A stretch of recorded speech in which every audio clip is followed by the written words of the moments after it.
नमस्कार, आदाब, सत श्री अकाल, जोहार, जय श्री राम, जय श्री कृष्णा। मैं हूं सूरज और आप देख रहे हैं मेरे साथ एक बेहतरीन सेशन जिसमें आज हम चर्चा करेंगे झारखंड एकेडमिक काउंसिल यानी कि जैक बोर्ड के द्वारा जारी किए गए मॉडल टेस्ट क्वेश्चन पेपर के बारे में। मैं आपका थोड़ा सा समय लेते हुए इस पे आपके साथ चर्चा करता हूं कि आपका एग्जामिनेशन बहुत ही समीप है। आपका एग्जामिनेशन फरवरी में कंडक्ट की जाएगी झारखंड एकेडमिक काउंसिल के द्वारा। और आपको यह बता दें कि बिजनेस स्टडी एक ऐसा पेपर है जिसपे आप बहुत अच्छा स्कोर कर सकते हैं, मोर देन 90% मार्क्स ला सकते हैं। यह बहुत ही सिंपल है, इसमें बहुत ज्यादा परेशान होने वाली बात नहीं है। मैं आपको जिन जिन बातों की चर्चा करूंगा आप उन सभी बातों पर जो है वो इंप्लीमेंट करेंगे तो आपका मार्क्स बहुत ही अच्छा आएगा। सबसे पहला और आपको अच्छा काम यह करना है कि ऑब्जेक्टिव क्वेश्चन जो आपके एग्जामिनेशन में आ रहे हैं आप उसका तैयारी करेंगे। सर उसका तैयारी कैसे करेंगे? उसका तैयारी करने का एक सिंपल सा है कि प्रीवियस ईयर का जो भी क्वेश्चन पेपर आए हुए हैं या प्रीवियस ईयर के झारखंड एकेडमिक काउंसिल के द्वारा जो जैक बोर्ड के द्वारा जो जारी किए गए हैं उन सभी एमसीक्यू के क्वेश्चन को बनाने की जरूरत है। इससे ज्यादा तैयारी करने की जरूरत नहीं है। सर हम कहां से खोज के लाएंगे? तो हमने आपके लिए एक मैराथन सेशन बना के रखा है बिजनेस स्टडी का। मैं आपको विश्वास दिलाता हूं कि आप उस मैराथन सेशन को देखेंगे और उससे आप 30 क्वेश्चन में मोर देन 28 क्वेश्चन सही बना के आएंगे। सर ऐसा क्या है उस मैराथन सेशन में? उस मैराथन सेशन में मैं आपको बता देता हूं पिछले 8 वर्षों का क्वेश्चन पेपर जो क्वेश्चन आए हुए हैं उनका संग्रह है, साथ ही साथ जो पिछले 8 वर्षों से जो मॉडल टेस्ट पेपर का क्वेश्चन पेपर है उनका संग्रह है और उससे हमने एक मैराथन सेशन बनाया। पूरा कंप्लीट बिजनेस स्टडी आपको जो है वहां पे आपको एमसीक्यू का तैयारी हो जाएगा। कहां पे मिलेगा सर इसका लिंक? मैं आपको बताता हूं, कमेंट बॉक्स पे इसका लिंक मैं पिन कर दूंगा, ठीक है। और आप उस लिंक से जाके जो है आप तैयारी कर लेंगे। एक ही वीडियो देखना है और 30 में से 28 मार्क्स लेके आना है। तो आइए हम 2025 के model test paper question paper की चर्चा करेंगे। मैं आपको बता दूं कि ये जो क्वेश्चन है 2025 और 26 सेशन के लिए, तो इसमें अगर मैं बात करूं तो मैं आपको बता देता हूं टोटल जो एग्जामिनेशन है वो 80 मार्क्स के एग्जामिनेशन होंगे। यानी कि आपको जो एग्जामिनेशन होगा, एग्जामिनेशन हॉल में जो एग्जामिनेशन कंडक्ट की जाएंगे वो 80 मार्क्स के होंगे और 20 मार्क्स का जो है वो आपको इंटरनल असेसमेंट आपके कॉलेज, आपके महाविद्यालय, आपके स्कूल के द्वारा जो है वो दिए जाएंगे इंटरनल असेसमेंट के रूप में, ठीक है। इसका जो एग्जामिनेशन का समय है वो 3 घंटा 3 आवर्स मिलता है। साथ ही साथ उसके अतिरिक्त 15 मिनट जो है आपको क्वेश्चन पेपर पढ़ने को मिलेगा। यानी पूरा समय 3 घंटा 15 मिनट का होगा। उस 15 मिनट में सिर्फ और सिर्फ आप क्वेश्चन पेपर को पढ़ेंगे, ठीक है। लिखने की अनुमति नहीं होता है।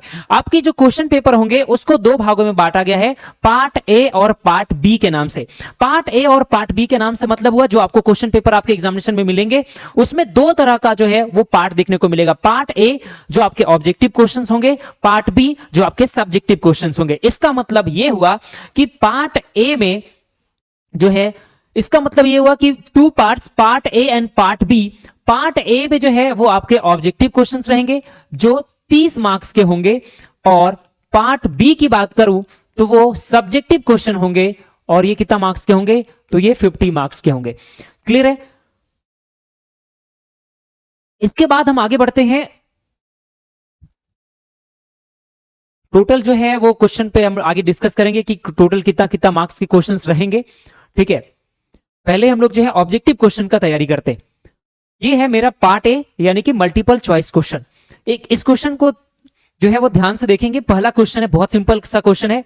मैं आपको बता दूं कि जो आपका ऑब्जेक्टिव क्वेश्चन दिखने को मिलेगा जैसा आपको मॉडल टेस्ट पेपर में दिखने को मिल रहा है एज इट इज आपको ऐसा ही दिखने को मिलेगा, ठीक है। कॉमर्स के विद्यार्थियों से मैं एक रिक्वेस्ट करूंगा कि बिजनेस स्टडी का क्वेश्चन पेपर जो है वो बहुत ज्यादा डिफिकल्ट नहीं आएगा, लेकिन मैं आपको पहले ही आपको आश्वस्त करा देता हूं कि इकोनॉमिक्स का क्वेश्चन पेपर जो है इस बार डिफिकल्ट आएगा, ठीक है। तो आप जो है वो इकोनॉमिक्स का तैयारी जोर शोर से करेंगे, ठीक है, क्योंकि इकोनॉमिक्स का जो प्रश्न रहेंगे उसका लेवल थोड़ा सा अप रहेगा, उसके एमसीक्यू के क्वेश्चन के लेवल थोड़ा अप रहेंगे। मैं आपको पहले ही जो है ये आश्वस्त कर दे रहा हूं, ठीक है। अब आते हैं पहला क्वेश्चन के ऊपर। पहला क्वेश्चन बोल रहा है management is a filling the blanks process. प्रबंध जो है एक प्रक्रिया है। तो प्रबंध कैसी प्रक्रिया है?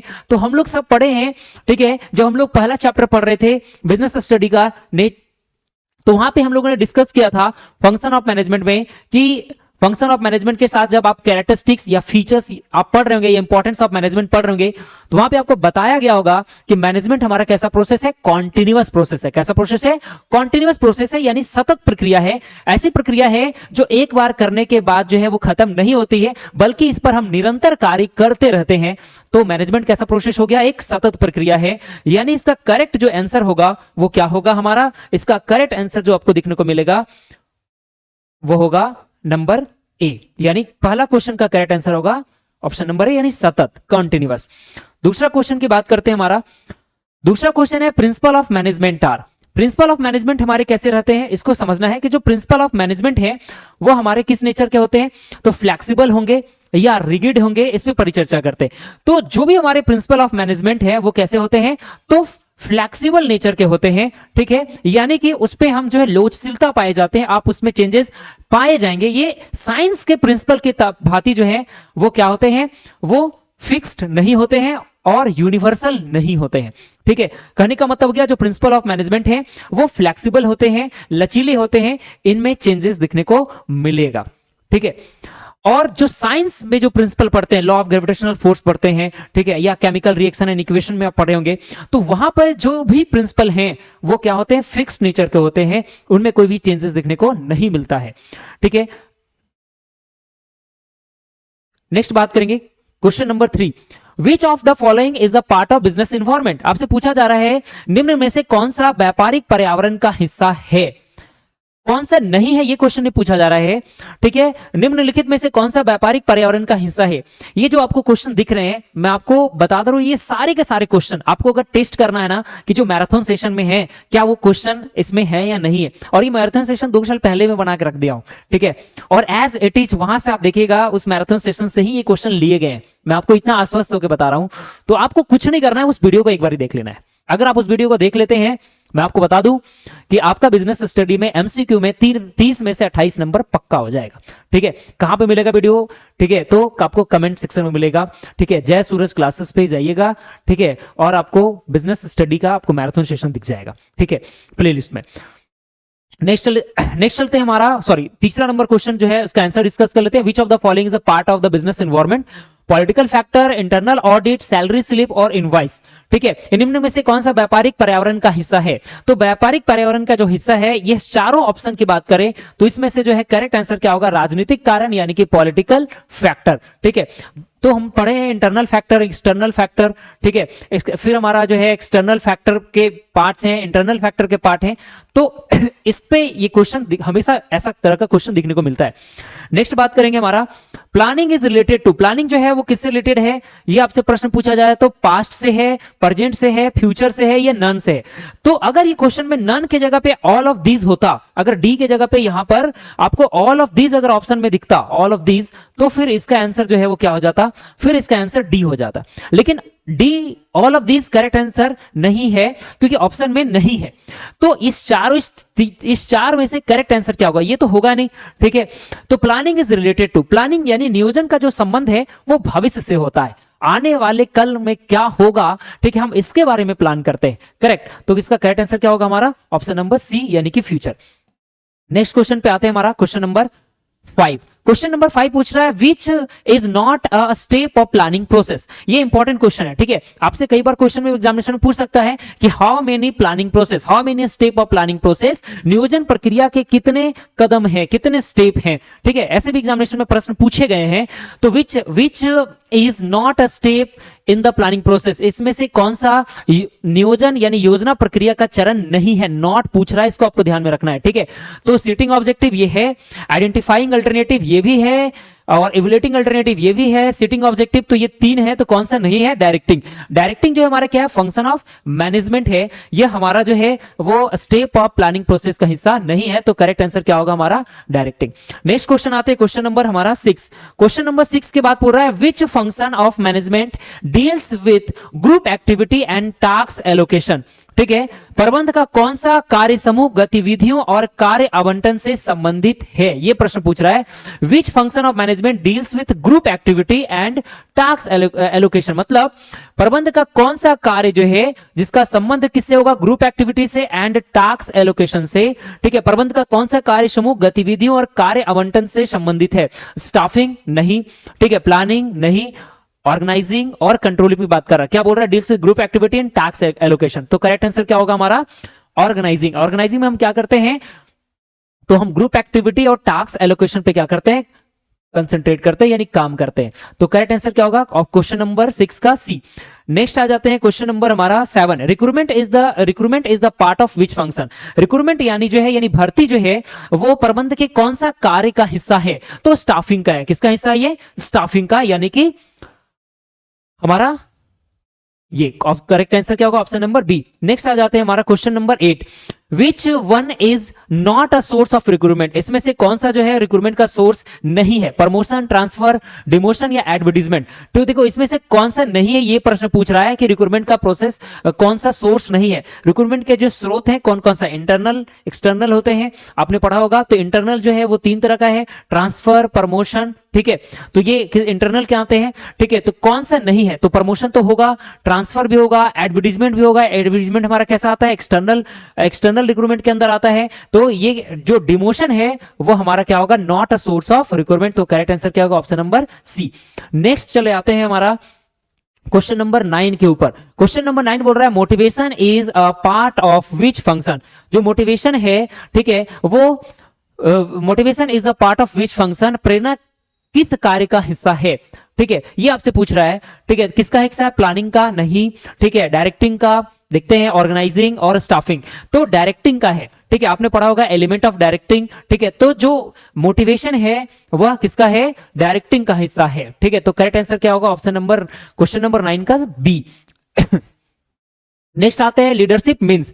जो नेतृत्व का अर्थ है, लीडरशिप का जो अर्थ है वो क्या होता है, आदेश देना, ठीक है, लोगों को प्रभावित करना, अधिकार सौंपना या कर्मचारियों को प्रेरित करना। तो जो लीडरशिप है इसका जो असली मतलब होता है इन्फ्लुएंस पीपल को क्या करना, इन्फ्लुएंस करना, ठीक है। आप देखते होंगे कि माननीय मोदी जी जो है, देश के जो प्रधानमंत्री है, अभी बिहार में चुनाव हो रहा था, उन्होंने कितने अच्छे तरीके से जनता को इन्फ्लुएंस किया।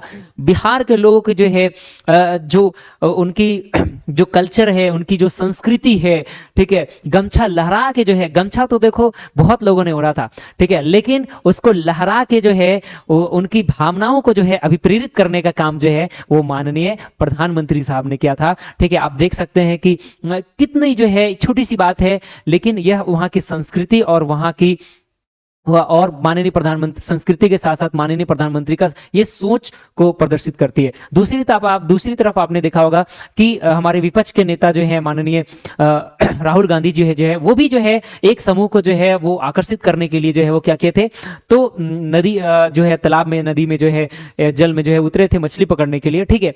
लेकिन वह उस तरह से अभिप्रेरित नहीं कर पाए जिस तरह से जो है वो माननीय प्रधानमंत्री मोदी जी ने किया। उन्होंने पूरा इंटायर जो है वो बिहार स्टेट को जो है वो एक गमछा लहरा के जो है क्या क्या क्या इन्फ्लुएंस करने का काम किया, ठीक है। तो ये जो आप समझ रहे, यही तो है एक अच्छी लीडरशिप जो है, ठीक है, इसकी काम ही है कि वो लोगों को इन्फ्लुएंस करे। लेकिन यहां पर जो हम पढ़ाई करते हैं, ठीक है, वो पॉलिटिकल लीडर के बारे में नहीं पढ़ते हैं, ठीक है। हम यहाँ पर जो है वो मैनेजरियल लीडर के बारे में पढ़ते हैं। तो मैनेजरियल लीडर जो है उनका भी काम है कि जो उनके साथ काम कर रहे टीम मेंबर हैं, उनके अंदर जो काम कर रहे जो मेंबर हैं उनको इन्फ्लुएंस करना, ठीक है।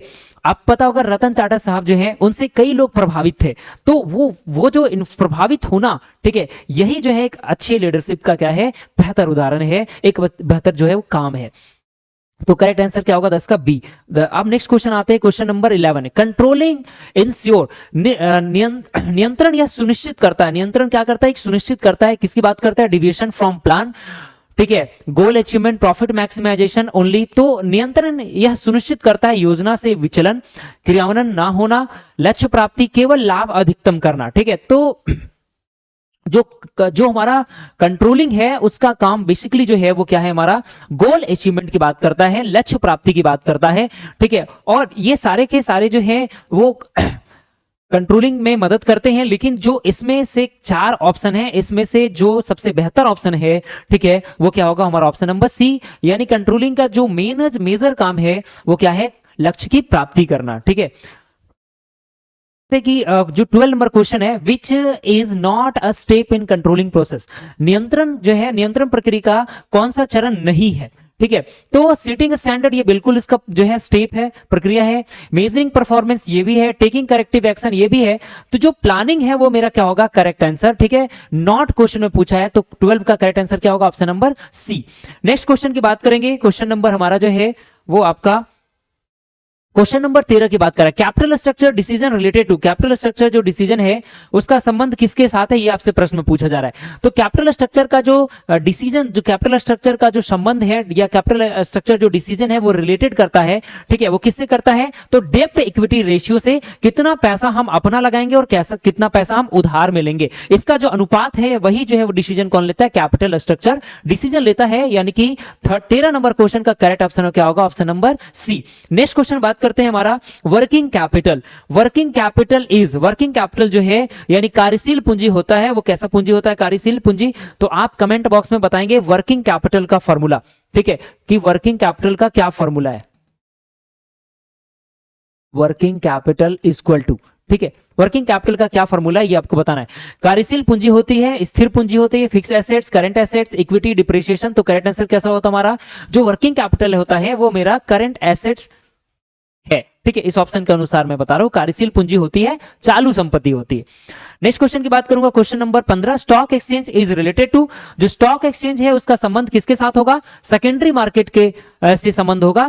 प्राइमरी मार्केट और सेकेंडरी मार्केट दो तरह की चीजें होती है, ठीक है, लेकिन स्टॉक मार्केट का संबंध जो है वो सेकेंडरी मार्केट से होती है, क्योंकि स्टॉक मार्केट में हम जो है वो शेयर को खरीदते हैं और बेचते हैं, एक से अधिक बार हम शेयर को खरीदते बेचते हैं, इसके कारण से इसका संबंध जो है वो सेकेंडरी मार्केट के साथ है। नेक्स्ट क्वेश्चन की बात करेंगे हमारा 16 number, which one is not a function of SEBI, ठीक है। तो सेबी का इसमें से कौन सा जो है वो फंक्शन नहीं है। कई बार तो एग्जाम में आपसे पता है सेबी का फुल फॉर्म पूछ देगा कि सेबी का फुल फॉर्म बताएंगे, ठीक है। तो आप जो है कमेंट बॉक्स में बताएंगे कि सेबी क्या क्या होगा फुल फॉर्म। यहां पे आपसे क्या क्वेश्चन पूछा जा रहा है कि which one is not a function of SEBI, निम्नलिखित में से कौन सा सेबी के जो है वो फंक्शन नहीं है।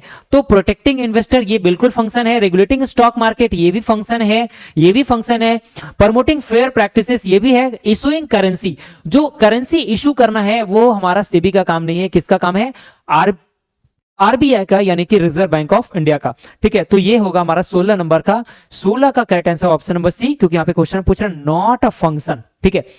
नेक्स्ट क्वेश्चन की बात करेंगे, क्वेश्चन नंबर हमारा 17, product price place and promotion are element of, ठीक है। यहां पे क्या बोल रहा है, product price place and promotion. तो देखिए P P P P P, तो ये क्या बन गया 4P। तो एग्जाम में आपसे पूछ भी सकता है कि ये 4P जो है, ठीक है, इसका 4P which of the following is not included in 4P, निम्नलिखित में से कौन सा 4P के अंदर नहीं आता है, ठीक है। कोई भी आपको ये 4 ऑप्शन के अलावा एक ऑप्शन आपको दिखने को मिलेगा। ये क्वेश्चन ये पूछ सकता है कि 4P इन्वेंशन कौन किया था, ठीक है।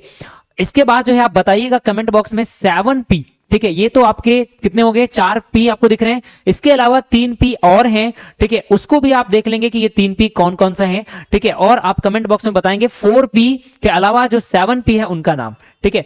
तो यहां पर हम बात करेंगे कि product price place promotion are element of, किसका एलिमेंट है, ये मार्केटिंग मिक्स के एलिमेंट है। तो 17 का करेक्ट अब ऑप्शन होगा ऑप्शन नंबर ए।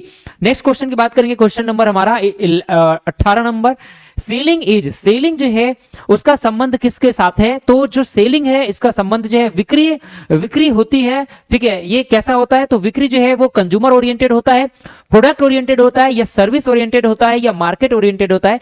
तो जो सेलिंग का संबंध है वो प्रोडक्ट के साथ होता है। तो सेलिंग जो है मेरा वो कैसा है, प्रोडक्ट ओरिएंटेड होता है। कैसा है हमारा selling, product oriented.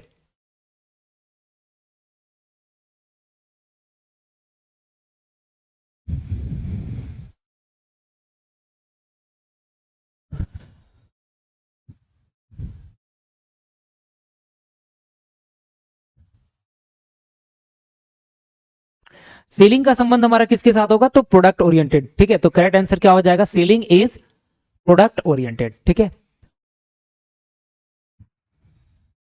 Next question पे आते हैं, क्वेश्चन नंबर 19। क्वेश्चन नंबर 19 जो है ये आपसे पूछा जा रहा है, which is not a right of consumer under consumer protection act. Consumer protection act के अनुसार से जो है वो कंज्यूमर को कौन सा राइट नहीं मिला हुआ है, ये आपसे एग्जामिनेशन में पूछा जा रहा है, ठीक है।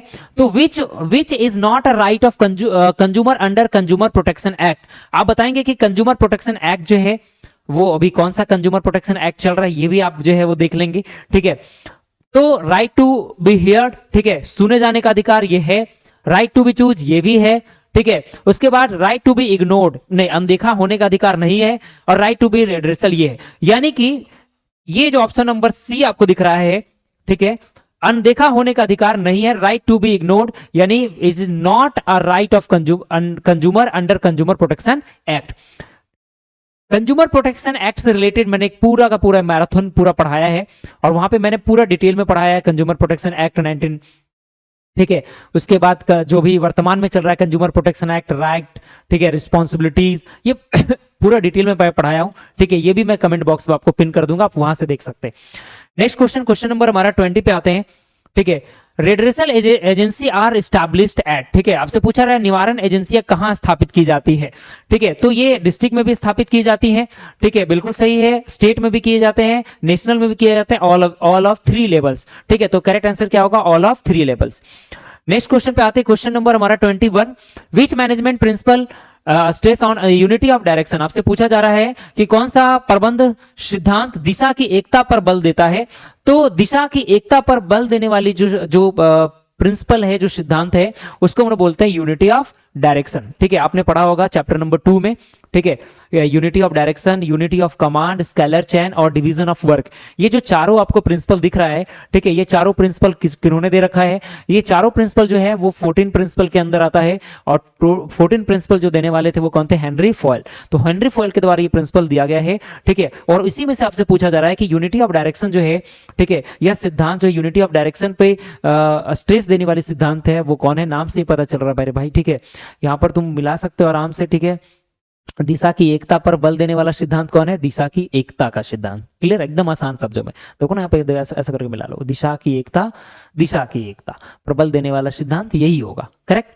नेक्स्ट हमारा है क्वेश्चन नंबर 12, ठीक है। आपसे पूछ रहा है स्क्रिप्ट डी कोर का अर्थ होता है, ठीक है। स्क्रिप्ट डी कोर का अर्थ होता है, ठीक है, टीम भावना, ठीक है, टीम स्पिरिट की बात करता है, ठीक है। टीम भावना का मतलब हो गया कि 4 लोग हैं, 4 लोगों को टारगेट मिला है, ठीक है, कि वो 10-10 जो है वो प्रोडक्ट को सेल करेंगे, ठीक है। तो टोटल टारगेट कितना हो गया, 40। लेकिन एक बहुत पुराना टीम मेंबर है, उसे काफी एक्सपीरियंस है, उसने जो है अपना जो है वो टारगेट अचीव कर लिया, उसने 12 अचीवमेंट कर लिया, 10 में से 12 कंप्लीट कर लिया है, ठीक है। और उसके बावजूद भी उसके पास जो है वो जो लोग हैं जिसको वो सेल कर सकता है, तो वो क्या कर सकता है, अपने टीम मेंबर को वो मदद कर सकता है सेल करने में, ठीक है। तो वही टीम स्पिरिट है जो आप क्रिकेट में देखते हैं ना, ठीक है, वो क्या है, टीम स्पिरिट है, ठीक है। आप जो वॉलीबॉल में देखते हैं वो टीम स्पिरिट है, ठीक है। फुटबॉल में जो देखते हैं वो टीम स्पिरिट है। कोई भी एक इंडिविजुअल से मैच नहीं जीत सकता है, ठीक है। आप देख सकते होंगे क्रिकेट मैच आप अगर देखते होंगे तो आरसीबी के अगर फैन होंगे आप, तो आपको पता होगा कि विराट कोहली, माननीय विराट कोहली, ठीक है, उन्होंने कितना बेहतर प्रदर्शन किया है, ठीक है। अगर एक लौता, ठीक है, अगर एक लौता पर्सन से अगर सबसे ज्यादा ट्रॉफी जीतने का अगर होता टीम में, अगर ऐसा होता कि एक ही आदमी के मदद से जो है वो एक ही आदमी के रिकॉर्ड से, एक ही आदमी के परिश्रम से, ठीक है, एक ही आदमी के मेहनत से अगर मैच जीता जा सकता था, तो मैं आपको आश्वस्त होकर मैं बता सकता हूं सबसे ज्यादा अगर ट्रॉफी, सबसे ज्यादा रिकॉर्ड अगर किसी के पास होता तो वो माननीय विराट कोहली जिस टीम से संबंध रखते उसमें होता, ठीक है। अगर वो आईपीएल में आरसीबी से संबंध है तो सबसे ज्यादा ट्रॉफी आरसीबी के पास होता, और अगर वो भारत से खेलते हैं तो सबसे ज्यादा ट्रॉफी भारत के पास होता, ठीक है। क्योंकि इंडिविजुअल जो है वो आप इंडिविजुअल नहीं कर सकते, आपको टीम स्पिरिट होना चाहिए, ठीक है, तभी आप मैच जीत सकते हैं, तभी आप जो है यानी कि अपना प्रोजेक्ट को कंप्लीट कर सकते हैं। यही चीज होता है कंपनी में। कंपनी में एक व्यक्ति जो है वो पूरा इंटायर ऑर्गेनाइजेशन को रन नहीं कर सकता है, ठीक है। उसके लिए हमें क्या चाहिए, उसके लिए हमें एक टीम वर्क चाहिए, ठीक है। तो बात यहां पे यही बोला जा रहा है, स्क्रिप्ट डी क्रॉप्स मींस क्या होता है, तो टीम स्पिरिट की बात करता है, टीम भावना की बात करता है, ठीक है। करेक्ट आंसर होगा ऑप्शन नंबर ए। ये भी जो है वो principal of management Henry foil के दी हुई बात में है। क्वेश्चन नंबर आते हैं हमारा 23, which one is not an external source of recruitment. निम्न में से कौन बाहरी भीतरी का स्रोत नहीं है, ठीक है। Is not an external source, ठीक है, नॉट पूछ रहा है कौन सा नहीं है एक्सटर्नल सोर्स, ठीक है। तो जो कैंपस रिक्रूटमेंट है वो एक्सटर्नल रिक्रूटमेंट के अंदर आता है, एक्सटर्नल सोर्स के अंदर आता है। एडवर्टाइजमेंट जो एडवर्टाइजमेंट है, जो विज्ञापन है, वो भी एक्सटर्नल सोर्स के अंदर आता है। जो एम्प्लॉयमेंट एक्सचेंज है वो भी हमारा एक्सटर्नल सोर्स के अंदर आता है। लेकिन जो मेरा ट्रांसफर है वो मेरा इंटरनल है। ट्रांसफर, प्रमोशन, ये हमारे किसके अंतर्गत आते हैं? तो हमारे इंटरनल जो है सोर्स ऑफ रिक्रूटमेंट के अंदर आते हैं। तो करेक्ट आंसर क्या होगा? सी नंबर। क्वेश्चन नंबर हमारे 24 पे आते हैं। Which principle of Fayol refers to proper order of resource. तो नाम से पता चल रहा है कि फॉयल की कौन सा सिद्धांत संसाधनों की उचित व्यवस्था को दर्शाता है। तो उचित व्यवस्था का जो दर्शाता है, प्रॉपर ऑर्डर ऑफ रिसोर्स जो है, वो कौन सा सिद्धांत बताता है? तो ऑर्डर का ही तो प्रिंसिपल बताता है। यानी करेक्ट आंसर क्या होगा? Option number B. बहुत सिंपल सा क्वेश्चन था। क्वेश्चन नंबर आते हैं 25 पे। 25, the primary objective of financial management is very important question. मेरे को बात को समझिएगा, इंपॉर्टेंट क्वेश्चन है और इसमें मैक्सिमम बच्चे गलत करते हैं, मैं आपको बता रहा हूं। The primary objective of financial management is, ठीक है, बहुत सारे लोग जो है वो टिक लगा के आते हैं, मैक्सिमाइजेशन ऑफ प्रॉफिट, ठीक है, मिनिमाइजेशन ऑफ कॉस्ट, ये भी सही है, ठीक है, कंट्रोल ऑफ कैश, ये सब बातें भी सही है, ठीक है। इस चारों ऑप्शन जो है वो सब सही है, चारों ऑप्शन सही है, चारों ऑप्शन करेक्ट है, मैं मानता हूं। लेकिन चारों में से सबसे बेहतर विकल्प का चयन करना है, ठीक है। तो उसके अनुसार से अगर हम जाते हैं तो करेक्ट आंसर होगा maximisation of shareholder wealth. क्यों सर? अगर आप शेयर होल्डर के वेल्थ को मैक्सिमाइज नहीं करेंगे, आपके पास इन्वेस्टर नहीं रहेंगे, और इन्वेस्टर अगर आपके ऑर्गेनाइजेशन में इन्वेस्टमेंट नहीं करेंगे, ठीक है, कैपिटल नहीं लगाएंगे, तो आप बिजनेस को स्टार्ट, बिजनेस को रन कैसे करेंगे? बिजनेस को एक्सपेंड कैसे करेंगे? कोई भी शेयर होल्डर अगर किसी भी बिजनेस में पैसा लगाते हैं, ठीक है, तो उनका मोटिव होता है वो पैसा कमाने के लिए लगा रहे हैं, ठीक है। तो फाइनेंशियल मैनेजमेंट, जो फाइनेंशियल मैनेजर है, इसका मोटिव क्या होता है कि वो मैक्सिमाइज करे शेयर होल्डर फंड को, ठीक है। तो करेक्ट आंसर होगा हमारा ऑप्शन नंबर बी, ठीक है। तो अगर आप ए लगा के आते हैं, ठीक है, तो आप जो सोच रहे हैं उस सोच से सही है, लेकिन मैं क्या बोला, चारों ऑप्शन सही हैं, लेकिन जो इस चारों में से जो सबसे बेहतर विकल्प है हम इसका चयन करते हैं, तो उसके अनुसार से ऑप्शन नंबर बी होगा। नेक्स्ट पे आते हैं क्वेश्चन नंबर हमारा 26। Informal communication is also called. Informal communication जो है इसे हम क्या कहते हैं? Informal communication is also called, ठीक है, फॉर्मल, ग्रेवाइन, हॉरिजॉन्टल या वर्टिकल, ठीक है। तो जो इनफॉर्मल कम्युनिकेशन है, ठीक है, जिसे हम लोग बोलते हैं हिंदी में अनौपचारिक संचार, उसका संबंध किसके साथ होता है? ग्रेप वाइन के साथ होता है। ये आप इंपॉर्टेंट है, ठीक है। ग्रेप वाइन कम्युनिकेशन, यहां से आप पढ़ के जाइएगा, ठीक है। हिंदी में इसको अंगूरी लता जाल संदेश कम्युनिकेशन कहते हैं, जिसमें क्या है कि आप जो 4-5 को जो आंटी लोग जो घर बैठ के ऊपर नहीं बतियाते रहते छतवा पर या कहीं पे भी धूप के समय, तो चार को गप सब करते रहते। तो जो 4 को गप सब करते थे, कुकरो बार में बोल देने के देखे थे, फलानवा की बेटी जो है स्कूटी में पूरा बाल लहरा के एकदम जुल्फी सवार के जा रही है, पढ़े जाती है, ठीक है, थोड़ी थोड़ी जाती है, देखिए ना, अभी से निकली हुई है, ठीक है। तो ये जो बातचीत चल रहा है ना, अभी एक आंटी बोली, दूसरा का आंटी बोले हम उसको तो देखे थे, उसको देखे थे किसी और के साथ घूम रही थी, ठीक है। नहीं हो देखिए, क्या बोल दी, किसी और के साथ देखी थी, ठीक है। अब वो आंटी किसी और को बोल दी, वो आंटी किसी और को बोल दी, वो आंटी किसी को और, पता चला कि पूरे सोसाइटी में पता है कि फलाना का बेटी किसी और के साथ घूम रही थी, बेचारी ट्यूशन गई थी, ठीक है। तो ये जो है ना, ये जो हमारा ग्रेवाइन कम्युनिकेशन, अंगूरी लता जाल, जिसका आप ओरिजिन नहीं पता कर पाते कि पहली बार कौन बोला था, ठीक है, ये इनफॉर्मल कम्युनिकेशन का हिस्सा है। क्लियर है? जो मैं क्लासेस में पढ़ाया हूं ना, तो इसमें बहुत डिटेल में पढ़ाया हूं, बहुत मजेदार से पढ़ाया हूं, लेकिन यहाँ पे क्या है कि हमें ऑब्जेक्टिव पर्सपेक्टिव से मैं बता रहा हूं, तो मैं बहुत सारी चीजों को डिस्क्लोज नहीं कर रहा हूं, ठीक है। लेकिन मैं आपको फिर से बता रहा हूं, 30 में से 28 नंबर लाना है, कुछ नहीं करना है। 30 में से 28 नंबर लाना है, कुछ नहीं करना है, बस सिंपल सा है, एक वीडियो मैराथन है, उसको देख देना है, और देखने के बाद 30 में से 28 नंबर आराम से आ जाएंगे। कमेंट जो है, मैं बता रहा हूं, कमेंट जो है ना, आपको मैं कमेंट बॉक्स में इसका लिंक दे दूंगा, ठीक है, आराम से आ जाएगा। मैं आता हूं, ट्रांसफर ऑफ ऑथोरिटी, ठीक है, transfer of authority without accountability is known as. जिम्मेदारी के बिना अधिकार का हस्तांतरण कहलाता है, ठीक है। तो अगर जिम्मेदारी के बिना अगर आप अधिकार का हस्तांतरण करेंगे ना, तो उसे हम लोग क्या कहते हैं? त्याग कहते हैं, ठीक है। क्वेश्चन नंबर 28 पे आएंगे। Job analysis help in. Job analysis जो है वो हेल्प करता है किसमें? रिक्रूटमेंट में बिल्कुल करता है, ठीक है। ट्रेनिंग में करता है, बिल्कुल सही बात है। सिलेक्शन में भी करता है, तो ये करेक्ट आंसर क्या होगा? All of this. Next question number 29 की बात करूंगा मैं। ठीक है। ब्रांडिंग हेल्प्स इन, ब्रांडिंग जो है वो मदद करता है क्या करने में, आइडेंटिफाई करने में। मैं एक चीज पूछूं एकदम सच्ची सच्ची, ठीक है, तुम लोग बताना कमेंट बॉक्स में। घर वाले बोले कि बेटा या बेटी तनी सुन न तनी ले ले तो तनी बगल में दुकानिया में तना तनी तनी एगो चाय पत्ती ले ले तो मम्मी तुम पूछ ले कि कौन वाला चाय पत्ती लेके आई हो, ठीक है। मम्मी बोली तो कोई ले ले आने, हरा वाला ले ले, ठीक है, हरा वाला चाय पत्ती लाने के बोले। अब लड़का रहेगा तो सोच लेगा हरा धुआं बात हो रहा है क्या, नहीं चाय पत्ती का बात कर रहे हैं हम, ठीक है। तो आप जब चाय पत्ती जाइएगा ना लाने के लिए, ठीक है, तो जब हरा मम्मी बोली है ना तो आप आराम से आइडेंटिफाई कर पाए हरा का मतलब क्या हो गया, ठीक है, कि वो किसकी बात कर रहा है, ठीक है, वो आपकी बात कर रहा है किसका, ठीक है, तो ताजा का। अगर मम्मी बोले कि वो लाल वाला पैकेट ये लेते आई है, ठीक है, चाय पत्ती का, तो आप किसके बात कर रहे हैं, रेड लेवल का। वो क्या है, पैकेजिंग ही तो है, आप आराम से पैकेजिंग से पहचान पा रहे हैं, ठीक है। तो पैकेजिंग जो है वो क्या करता है, आइडेंटिफाई करता है ना प्रोडक्ट को आसानी से। पर आपसे क्या पूछ रहा है, ब्रांडिंग किसमें सहायक होती है, ठीक है, आपको ऑप्शन के अनुसार से देखना है, ठीक है। ब्रांडिंग हेल्प्स इन, ऑप्शन के अनुसार से, ठीक है। प्राइस डिटरमिनेशन, ठीक है, देखता हूं ये भी हो सकता है। प्रोडक्ट आइडेंटिफिकेशन, हाँ ये भी हो सकता है। इन्वेंट्री कंट्रोल, हाँ ये भी हो सकता है। ट्रांसपोर्टिंग, ये देखते हैं कि ट्रांसपोर्टिंग तो नहीं हो सकता है, ठीक है। तो इस चारों विकल्प में से देखें तो सबसे बेहतर जो विकल्प है वो क्या है, प्रोडक्ट आइडेंटिफिकेशन। प्रोडक्ट ब्रांड जो है वो प्रोडक्ट को पहचानने में हेल्प करता है। आप आसानी से जो है किसी भी प्रोडक्ट को पहचान सकते हैं, ठीक है, वो क्या है, प्रोडक्ट आइडेंटिफिकेशन। एप्पल के लोगो देखते हैं ना मोबाइल में, किसे बता देते हैं आईफोन रख ले, ठीक हो, ये क्या है, यही तो ब्रांडिंग है, यस यार। नेक्स्ट क्वेश्चन पे आते हैं, हमारा question number 30, which one is not an element of directing. इसमें से कौन सा जो है वो जो है एलिमेंट नहीं है किसका, डायरेक्टिंग का। निम्नलिखित में से कौन सा निर्देशन के तत्व नहीं है, नहीं वाला प्रश्न को ध्यान से पढ़ना होता है।